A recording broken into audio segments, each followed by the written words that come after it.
नमस्कार, आर्यव्रत टाइम्स में आपका स्वागत है, जहां आप जानेंगे बिहार की 6 जून की 7 बजे तक की सभी ताजा बड़ी खबरों के बारे में। उससे पहले एक नजर सुर्खियों की ओर। राजनीति की राह पर राहुल, नालंदा से गहलोत तक कांग्रेस का सामाजिक संवाद अभियान। चिराग पर पीके का तंज, सिर्फ बोलने से नहीं कुर्सी छोड़नी होगी। पीएमसीएच पर सियासी तूफान, दलित बच्ची की मौत से गरमाई बिहार की राजनीति। दलित बच्ची कांड से सियासत में उबाल, विजय सिन्हा पहुंचे कुडनी, स्पीडी ट्रायल का वादा। एनडीए में शक्ति प्रदर्शन का वीकेंड, चिराग उपेंद्र की रैलियों से सीट शेयरिंग पर दबाव।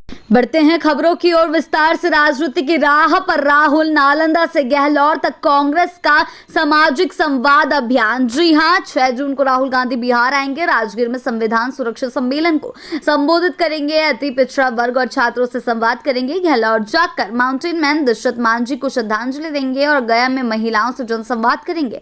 दौरा सामाजिक न्याय और सीधा जनसंपर्क साधने की रणनीति का हिस्सा है। बढ़ते हैं अगली खबर की ओर। चिराग पर पीके का तंज, सिर्फ बोलने से नहीं कुर्सी छोड़नी होगी। जी हां, प्रशांत किशोर ने कहा कि अगर चिराग पासवान वाकई बिहार की राजनीति में गंभीर है तो पहले केंद्रीय मंत्री पद से इस्तीफा दे। उन्होंने चिराग के सक्रिय होने का स्वागत किया, लेकिन साथ ही कहा कि लालू, नीतीश और रामविलास का दौर खत्म हो गया है। बिहार को नया नेतृत्व चाहिए, जनता तय करेगी किसे मौका मिलेगा। बढ़ते हैं अगली खबर की ओर। पीएमसीएच पर सियासी तूफान, दलित बच्ची की मौत से गरमाई बिहार की राजनीति। जी हां, मुजफ्फरपुर की 9 साल की दलित रेप पीड़िता की पीएमसीएच में इलाज के अभाव में मौत होने बिहार की राजनीति में तूफान ला दिया है। विपक्ष ने नीतीश कुमार और स्वास्थ्य मंत्री मंगल पांडे को घेरा तो पटना की सड़कों से लेकर राजभवन तक प्रदर्शन और मार्च शुरू हो गए। विधानसभा चुनाव से पहले ये मामला और गर्माता दिख रहा है। कांग्रेस ने एनडीए नेताओं चिराग पासवान और जीतन राम मांझी की चुप्पी पर सवाल उठाया, जिसके बाद चिराग ने नीतीश को चिट्ठी लिखकर जवाब दिया। सरकार ने दबाव में आकर स्वास्थ्य और पुलिस महकमे में कुछ कार्रवाई की, लेकिन सवाल अब व्यवस्था और जवाबदेही पर उठ रहे हैं। बढ़ते हैं अगली खबर की ओर। दलित बच्ची कांड से सियासत में उबाल, विजय सिन्हा पहुंचे कुडनी, स्पीडी ट्रायल का वादा। जी हां, मुजफ्फरपुर में 9 साल की दलित बच्ची से रेप और हत्या के मामले ने बिहार की सियासत को झकझोर दिया है। घटना के बाद डिप्टी सीएम विजय सिन्हा कुडनी पहुंचे और पीड़ित परिवार से मुलाकात कर स्पीडी ट्रायल और कड़ी सजा का भरोसा दिलाया। बच्ची की पीएमसीएच में इलाज से देरी से हुई मौत ने सरकार की व्यवस्था पर सवाल खड़े कर दिए हैं। नीतीश सरकार घिरी हुई है, विपक्ष हमलावर है और जन आक्रोश लगातार बढ़ता जा रहा है। बढ़ते हैं अगली खबर की ओर। एनडीए में शक्ति प्रदर्शन का वीकेंड, चिराग उपेंद्र की रैलियों से सीट शेयरिंग पर दबाव। जी हां, बिहार विधानसभा चुनाव 2025 से पहले एनडीए में अंदरूनी हलचल तेज हो गई है। रविवार 8 जून को चिराग पासवान आरा में रैली करेंगे तो उपेंद्र कुशवाहा मुजफ्फरपुर में जनसभा करेंगे। दोनों नेता अपने अपने राजनीतिक वजन का प्रदर्शन कर सीट बंटवारे से पहले दबाव बनाने में जुटे हुए हैं। इन रैलियों को एनडीए में शक्ति प्रदर्शन के रूप में देखा जा रहा है, जिससे जेडीयू और बीजेपी की चिंताएं बढ़ सकती है। सहयोगी दलों की यह आक्रामक सक्रियता गठबंधन के समीकरणों को नया मोड़ दे सकती है।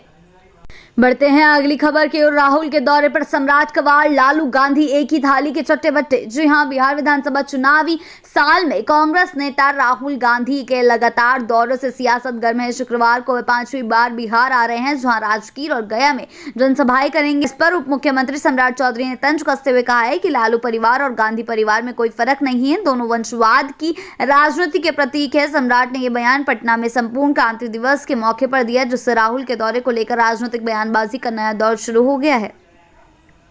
बढ़ते हैं अगली खबर की ओर। तेजस्वी का आरक्षण नया दाव, मोदी नीतीश को चिट्ठी से चुनौती। जी हां, बिहार विधानसभा चुनाव 2025 से पहले नेता प्रतिपक्ष तेजस्वी यादव ने आरक्षण के मुद्दे पर बड़ा दाव खेला है। उन्होंने केंद्र की मोदी और राज्य की नीतीश सरकार को घेरते हुए आरक्षण की सीमा बढ़ाने की मांग से संबंधित एक पत्र बिहार के मुख्यमंत्री को लिखा। यह पत्र उन्होंने 5 जून को सोशल मीडिया प्लेटफॉर्म एक्स पर पोस्ट कर अपनी सक्रियता दर्शाई है। तेजस्वी का यह कदम चुनावी रणनीति में नई तेजी और सामाजिक न्याय की आवाज को जोरदार बनाने वाला माना जा रहा है।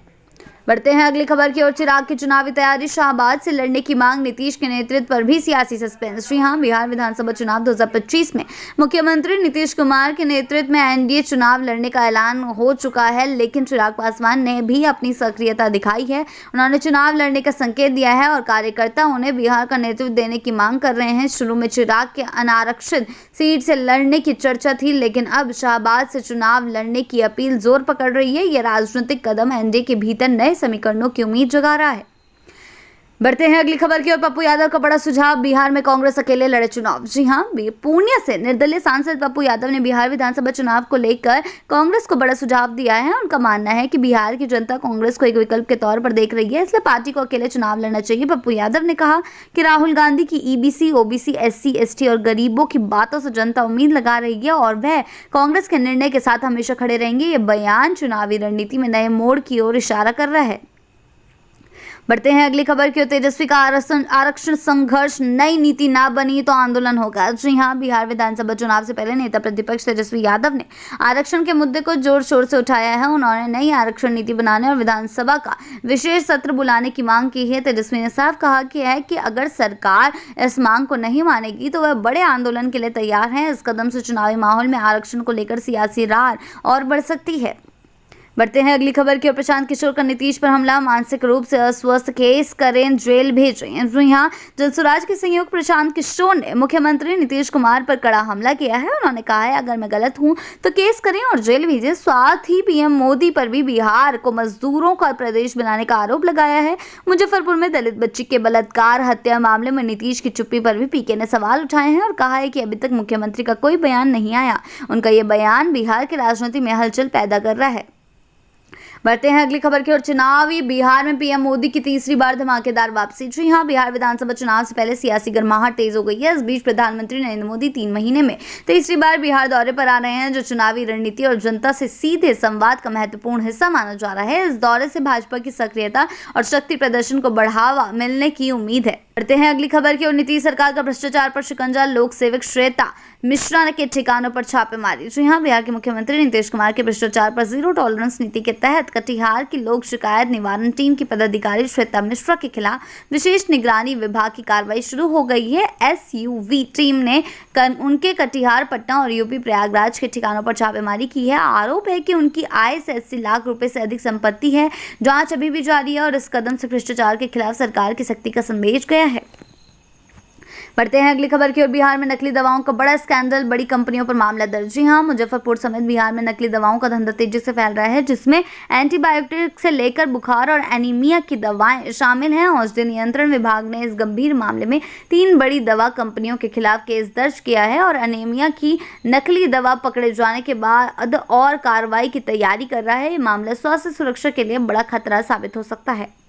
बढ़ते हैं आखिरी खबर की ओर। राज्यपाल का कड़ा संदेश, मुजफ्फरपुर दुष्कर्म पर राजनीति बंद, ये मानवता का सवाल। जी हां, बिहार के राज्यपाल आरिफ मोहम्मद खान ने मुजफ्फरपुर में दलित नाबालिग बच्ची के साथ हुए दुष्कर्म और हत्या मामले को लेकर कहा है कि यह घटना राजनीति का विषय नहीं बल्कि मानवता का सवाल है। उन्होंने इस घटना को समाज के खिलाफ अपराध बताया। इस दुखद घटना पर राहुल गांधी, मायावती समेत कई बड़े नेता प्रतिक्रिया दे चुके हैं और पीड़ित परिवार से मिलने पहुंचे हैं। मामला बिहार की राजनीति और समाज में गहरी संवेदनाएं जगाए हुए है। बिहार की ऐसी ताज़ा बड़ी खबरों के लिए जुड़े रहें आर्यावर्त टाइम्स के साथ ही चैनल को सब्सक्राइब करना ना भूलें और हमारी फेसबुक और वेबसाइट के साथ भी जरूर जुड़ें।